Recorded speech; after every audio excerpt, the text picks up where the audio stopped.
What do you take, Randy, I guess over the last 5 games, if you'd like to take into tomorrow night's game and maybe continue it against Phoenix? Again, for our hockey club, we have to continue to show growth in our willingness to keep it simple, outwork opponents, play to a skating style of hockey, and we've improved in that area, but again, it's only a small capsule of what's required when you play an 82-game schedule. Randy, have you liked what you've seen from the Bozak JVR now with Clarkson on that line so far, since they've been together? Well, I think that they've been able to provide us with some checking ability and some offense, and I think that it's kind of spread around our offense a little bit. It seems to have stimulated JVR and Bozy from a standpoint. They've scored in a couple games, and Clarkie's continued to score. So, it's not something that's cast in stone, as obviously lines never are.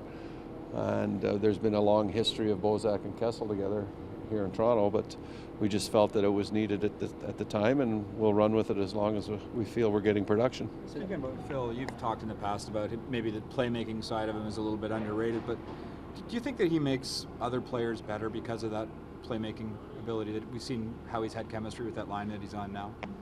Yeah, again, the elite level players find ways to get people the puck, and I think the one thing that you cannot be, and you cannot be a one-dimensional as per se a shooter anymore. The game's changed dramatically. You got to play in a lot more situations, and you've got to play with different personnel at different times, and that's what the good players are able to do. They're able to make a contribution and help other people with their game, and in situations specifically that we were running into. We were basically a one-line hockey club. Now that you've had a bit more reflection, the third period the other night, do you think that was a product of back-to-backs, or did you guys... I think it was a combination of back-to-backs. I think it was a combination of us stopping, doing what we were doing, and I think the biggest thing that I noticed is we just stopped skating, and then we weren't physical at all. We didn't take the body, and we just kind of pushed the puck around, and when you let the Chicago Blackhawks roam with freedom, then you can expect that the shot clock is going to go up. I think the shot clock really was elevated with the scrambles that were around the net, and there was multiple whacks at the puck that they shouldn't have been getting. In the offseason for you, was there ever any doubt that David Clarkson wouldn't come in this season and be a contributing factor for the team? Well, we had a lot of discussion over the course of the summer months about reset.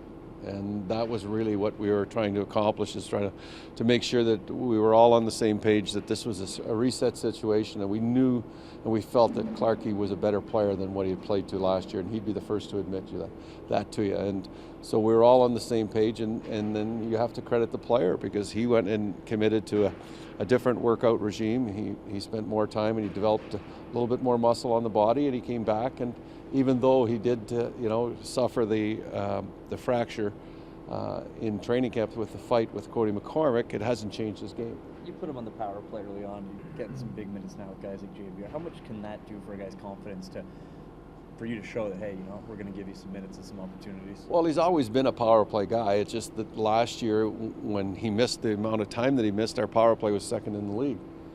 And it's hard to put people that are doing the job for you and take them away because another player that's been either injured or suspended, or those things weren't working and in his favor, and they worked against him, and that's the tough part about pro sports. Sometimes you have to make decisions that affect people, and we just knew that he was a better player and he could make a contribution, and with our hockey club we felt at the level in which he is now, and hopefully that continues. What is it about Leo Komarov's game that gave you the faith to have him out there for most of the last 2 minutes against Chicago there the other night? Well, I didn't really plan on keeping him out there for the whole 2 minutes. He iced the puck a couple times himself, so he could be blamed for that. But again, it was the big shot block with 4 seconds left that you noticed, but he's a dependable guy. He understands what his role is and what that situation brings, and that's where his strength is. And with Leo, you never have to worry about his work ethic or his sacrifice for the hockey club. Special. Has JVR's role at all changed on that line now without Phil, where maybe he's the number one option and can drive play? Or I look at it. They're in our top 9 forwards, and that's what we said we were going to try and do right from the beginning of training camp. And wherever people are moved in that group of 9, as long as you continue to get production, there's no reason to change it.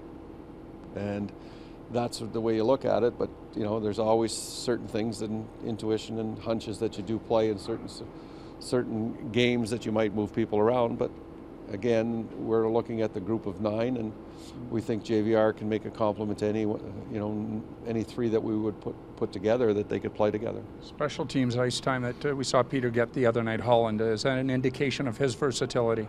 Well, again, we asked a young player to go into a 4th line role that we traditionally wouldn't expect that type of player or that history of that player to play, but with the penalty killing time gives him an opportunity to get some minutes in the game, and he kept his feet underneath him in that sense. And then with the injury and the injury to Lupul, we had an opportunity for a skilled guy to go in there, and Peter Holland was the guy.